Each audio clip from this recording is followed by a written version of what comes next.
Bonjour, je vous souhaite la bienvenue à l'UFR de philosophie de Sorbonne Université. C'est une UFR, une unité de formation et de recherche qui compte plus de 1500 étudiants, une soixantaine d'enseignants-chercheurs qui, depuis plusieurs années, remportent des succès importants à la préparation des concours du CAPES et de l'agrégation et qui fait partie des UFR les plus importants de France. C'est une UFR qui offre une grande variété d'enseignements, de la métaphysique à la philosophie des sciences, de la philosophie arabe à la philosophie ancienne, de la philosophie comparée à la philosophie de l'art. Je voudrais, puisque nous ne pouvons pas faire de véritables réunions à Clignancourt, vous présenter l'UFR. Je distinguerai 4 grands éléments dans cette présentation. D'abord, je vous donnerai des informations générales, puis je vais indiquer un certain nombre d'informations pour comprendre la brochure de l'UFR de philosophie, la brochure des enseignements, puis ensuite j'expliquerai quelles sont les fonctions de cette formation, et enfin je voudrais donner quelques conseils pour essayer autant que possible de réussir sa première année de licence. Puis je terminerai par quelques éléments concernant tout simplement la vie à l'UFR de philosophie et à Sorbonne Université plus précisément. Pour ce qui est des informations générales, je voudrais tout d'abord vous dire que nous sommes à la Sorbonne, ici, dans la salle des actes, mais que l'enseignement en L1 de philosophie se déroule à Clignancourt, dans les nouveaux et beaux bâtiments de la Sorbonne à Clignancourt, c'est-à-dire sur la ligne 4 du métro, à la station Porte de Clignancourt. C'est là que vous étudierez pour la première année et pour la deuxième année. Ce sont de très beaux bâtiments qui viennent d'être refaits avec une magnifique bibliothèque. Les interlocuteurs qui seront les vôtres, ce seront d'une part moi-même, c'est-à-dire David Lefebvre, qui suis directeur de l'UFR de philosophie, ensuite Élise Marou, qui parlera juste après moi et qui est directrice adjointe responsable de la licence, et ensuite Madame Filiat, qui est responsable du secrétariat de l'UFR de philosophie, et plus exactement Madame Diakité, qui est responsable du secrétariat à Clignancourt. Elle travaille au 5e étage de Clignancourt et ça sera en réalité votre interlocutrice principale. Vous pourrez aller la voir, tout comme Élise Marou, qui assure des permanences pendant la semaine et que vous pourrez aussi aller voir. Donc le campus pour les 2 premières années, c'est Clignancourt et j'espère que vous vous familiariserez autant que possible rapidement avec ce campus. Avant de présenter la L1, je voudrais vous donner un certain nombre d'informations plus circonstancielles liées à la crise que nous traversons. D'une part, cette rentrée est particulière et par conséquent, des tutrices et des tuteurs étudiants seront présents pour vous accueillir, et pour vous aider lors des inscriptions pédagogiques, des IP web, et pour vous orienter lors des premières semaines de rentrée. Vous les rencontrerez progressivement et ce sont des étudiants qui vous aideront à vous orienter à Clignancourt. Deuxièmement, à partir de jeudi matin de cette semaine, un numéro de téléphone ou fil vert spécifique à l'UFR de philosophie permettra aux étudiants de poser des questions et d'obtenir des renseignements sur l'UFR de philosophie, sur les inscriptions pédagogiques. Il sera en service à partir de ce jeudi et du lundi au vendredi de 10h à 17h. Le numéro est le 01 86 52 90 14. Il est prévu pour la suite que l'enseignement se fasse dans des conditions habituelles, c'est-à-dire ce qu'on appelle en présentiel, mais le port du masque ou d'une visière sera obligatoire pour entrer à l'université et pour assister aux cours. Le retour à l'enseignement en présentiel est très important après des mois, aussi bien à l'université que dans le secondaire, d'enseignement à distance. Cependant, certains cours pourront avoir lieu à distance pour des raisons très particulières, parfois liées à l'enseignant. C'est pourquoi je voudrais dès maintenant vous signaler la nécessité de maintenir des liens avec l'université et avec les enseignants. Ces liens peuvent avoir lieu par tout simplement le courrier électronique, votre adresse universitaire ou votre adresse personnelle, ou par 2 outils extrêmement importants qui sont ce qu'on appelle l'ENT, l'environnement numérique de travail, auquel vous avez accès grâce à votre identifiant et un mot de passe, et grâce à ce qu'on appelle Moodle, qui est une plateforme d'enseignement à distance propre à Sorbonne Université. Ces 2 instruments, l'ENT et Moodle, sont extrêmement importants pour recueillir des informations, pour conserver un contact avec l'université au cas où nous serions contraints à retrouver un enseignement à distance, et pour ce qui est de Moodle, beaucoup d'enseignants mettent leurs cours sur Moodle ou mettent des notes sur Moodle, et dans certains cas, les évaluations peuvent avoir lieu sur Moodle. Donc j'attire votre attention sur l'existence de ces deux instruments, l'ENT et Moodle, avec lesquels vous devez vous familiariser, car ce sont des moyens d'avoir des informations et de réussir aussi votre année à la Sorbonne. Je voudrais maintenant parler de l'offre de cours en philosophie. La première chose que vous devrez faire une fois que l'inscription administrative sera faite, sera de réaliser votre inscription pédagogique, ce qu'on appelle faire les IP Web, les inscriptions pédagogiques par voie électronique. Cette inscription pédagogique consiste à faire des choix entre des TD ou faire des choix entre des options. Je vais revenir sur ce point. Cette phase des inscriptions pédagogiques est tout à fait importante puisque l'inscription aux examens est suspendue ou est conditionnée par l'inscription pédagogique. Par conséquent, quelques mots sur la lecture de cette brochure, c'est-à-dire de l'offre des cours en licence. La composition de l'année universitaire, comme vous le savez, en licence est composée de 6 semestres. La licence dure 3 ans et chaque année dure 2 semestres et par conséquent, sur 3 ans, cela fait 6 semestres. Depuis 1999, la licence et les autres diplômes en réalité sont mesurés ou sont validés par des ECTS, c'est-à-dire par le système européen de transfert et d'accumulation de crédits. Par conséquent, un semestre compte 30 ECTS, il y en a 60 par année et 180 pour les 3 années de licence. Vous devez donc accumuler 180 ECTS ou crédits sur les 3 années de licence. Un semestre est lui-même composé de ce qui s'appelle des UE, c'est-à-dire des unités d'enseignement. Et chaque UE est composé de ce qui s'appelle des EC, des éléments constitutifs. C'est un petit peu technique ou bureaucratique, mais je pense qu'il est possible de se familiariser avec ces notions. Il y a une différence importante, en effet, entre des UE que l'on appelle de tronc commun, ce sont les UE 1, 2, 3 et 4, et les UE 5, 6 et 7. Les UE 1, 2, 3 et 4, les unités d'enseignement de tronc commun, sont des unités obligatoires où il n'y a pas de choix à faire, où il est simplement possible de choisir le groupe de TD auquel vous participerez en fonction de votre emploi du temps.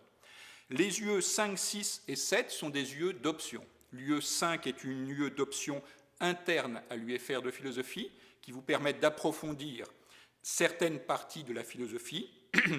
L'UE 6 est une UE externe, elle vous permet de choisir des enseignements à l'extérieur de l'UFR de philosophie. L'UE 7 est une UE transversale qui est une UE méthodologique et qui est aussi l'UE des langues.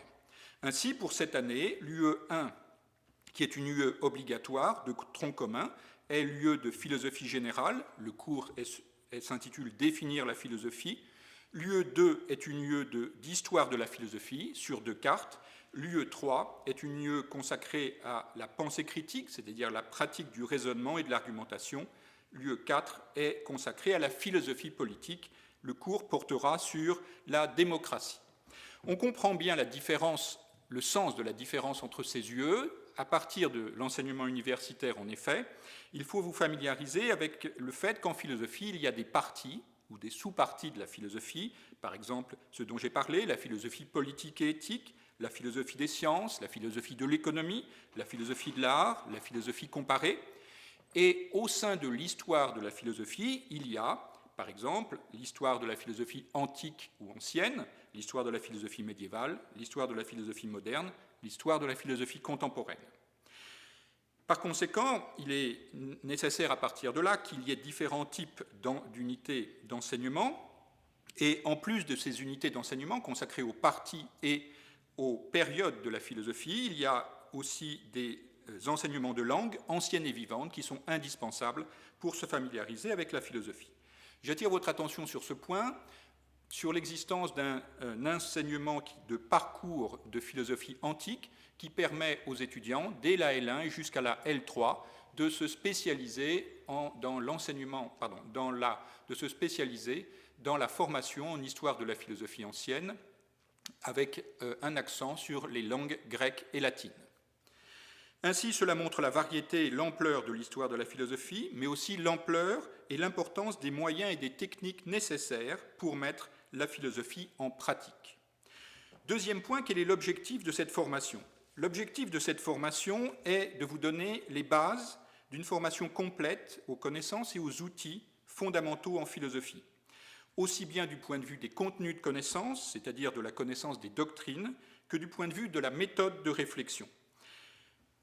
Il est nécessaire, en effet, dès la licence, de posséder les bases d'une formation générale en philosophie qui vous permettent d'avoir une culture générale, une culture qui est à la fois ample d'un point de vue historique, de l'Antiquité jusqu'à la philosophie contemporaine, et rigoureuse du point de vue de la méthode de réflexion sur les problèmes philosophiques, mais aussi méthode d'analyse conceptuelle et rigoureuse.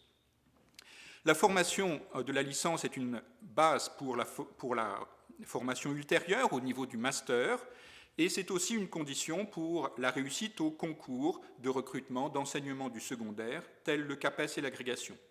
Mais cette culture générale en philosophie est aussi une base pour beaucoup d'autres formations et beaucoup d'autres parcours professionnels en dehors de la recherche et de l'enseignement de la philosophie.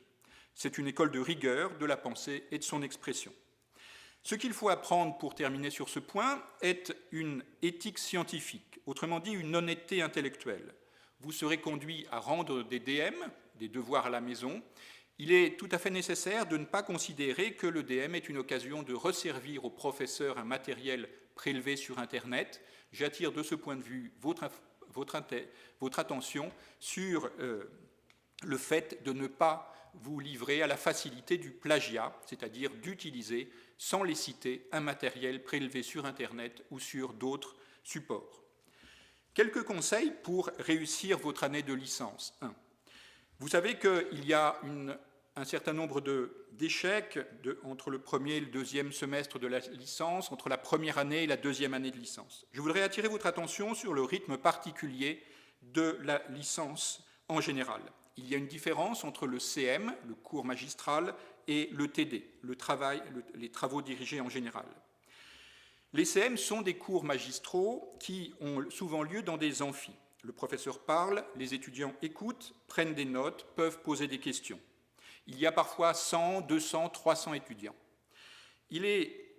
Ce qui caractérise les cours magistraux est le fait qu'il n'y a pas de contrôle d'assiduité et qu'il n'y a pas de validation d'examen au cours de l'année, mais uniquement à la fin du semestre, pendant la période d'examen. C'est ce qu'on appelle le contrôle terminal.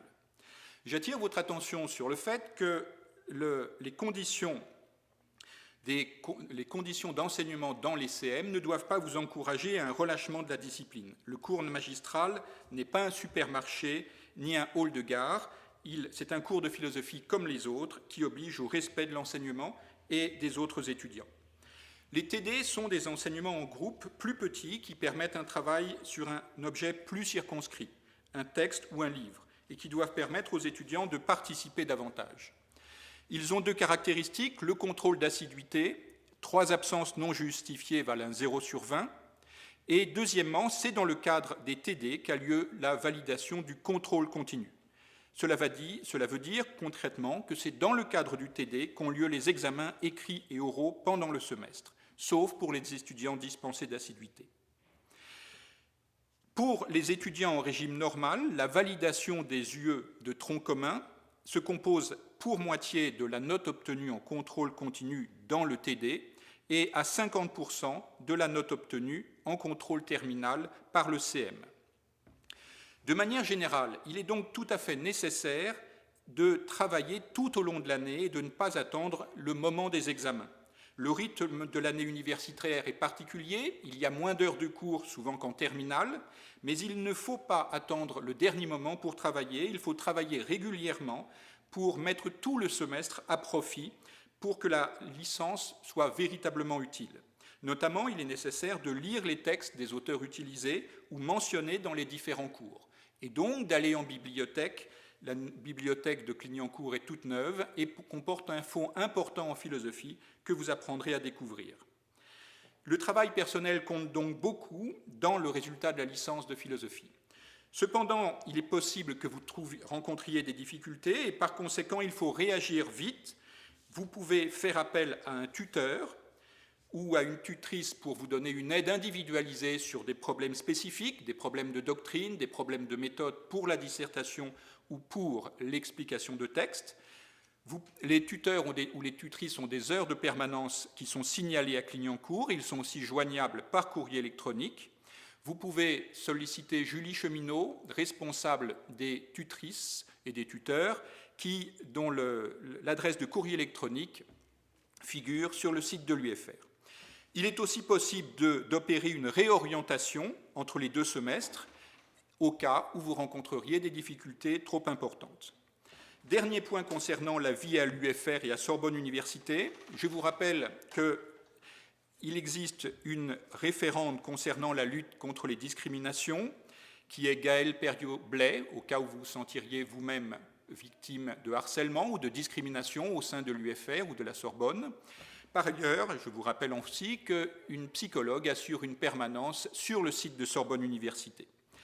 Vous pouvez retrouver toutes les informations que je viens de donner de manière plus précise et détaillée, avec notamment les numéros de téléphone et les adresses de courrier électronique sur le document PDF joint à cette présentation. Vous pouvez le télécharger. Élise Maroux, qui va vous présenter d'autres éléments tout de suite, le secrétariat de Clignancourt, l'équipe des tutrices et des tuteurs, moi-même, sommes là pour vous aider à vous familiariser avec ce monde universitaire nouveau qu'est pour vous la Sorbonne et l'UFR de philosophie, et pour vous aider à réussir votre première année autant que possible dans ces conditions difficiles que nous rencontrons. Mais je suis certain qu'en dépit de ces conditions, vous arriverez à vivre aussi philosophiquement que possible cette première année. Je vous souhaite une bonne année universitaire de licence et une bonne rentrée en licence 1.